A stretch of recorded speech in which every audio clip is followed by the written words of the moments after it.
सौतेली माँ। गांव के एक छोटे से घर में अंशु और उसकी सौतेली माँ राधा रहती थी। अंशु के पिता का देहांत हो चुका था और घर चलाने की सारी जिम्मेदारी राधा पर आ गई थी। अंशु को हमेशा लगता था कि राधा उससे प्यार नहीं करती। उसे लगता था कि सौतेली माँ का मतलब है कठोर और स्वार्थी। राधा दिन भर मेहनत करती, खेतों में काम करती और अंशु की पढ़ाई का ध्यान रखती। लेकिन अंशु को ये सब कभी समझ नहीं आता था। वह अक्सर सोचता, अगर माँ मुझसे प्यार करती तो वह मुझ पर चिल्लाती क्यों। एक दिन स्कूल में अंशु के शिक्षक ने एक प्रतियोगिता की घोषणा की। विषय था मेरे जीवन का सबसे बड़ा प्रेरणा स्रोत। अंशु उलझन में था। वह सोचता रहा, लेकिन किसी का नाम उसकी जुबान पर नहीं आया। घर लौटकर उसने देखा कि राधा थकी हुई है, लेकिन फिर भी वह खाना बना रही है।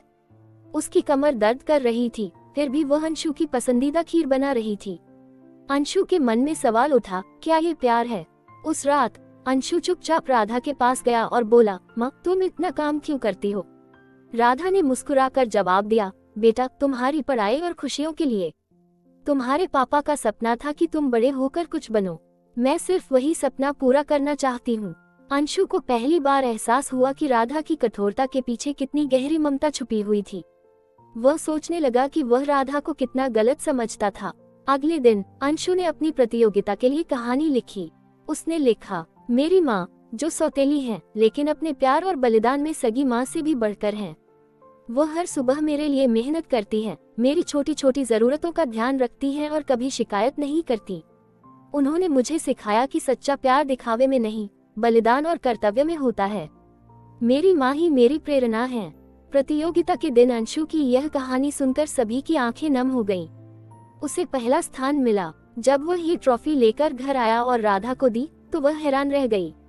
ये तुम्हारे लिए है माँ, आप मेरी प्रेरणा हैं। राधा की आंखों में आंसू आ गए। उसने अंशु को गले लगाते हुए कहा, तुम मेरी जिंदगी का सबसे बड़ा तोहफा हो। उस दिन अंशु ने सीखा कि खून का रिश्ता नहीं, बल्कि प्यार, त्याग और समर्पण ही सच्चे रिश्ते को परिभाषित करते हैं। उसकी सौतेली माँ वास्तव में उसकी असली माँ बन चुकी थी। संदेश, ये कहानी हमें सिखाती है कि रिश्तों को केवल नाम से नहीं, बल्कि उनके पीछे छुपे भावनाओं और कार्यों से समझना चाहिए। सच्चे रिश्ते प्रेम और बलिदान पर आधारित होते हैं।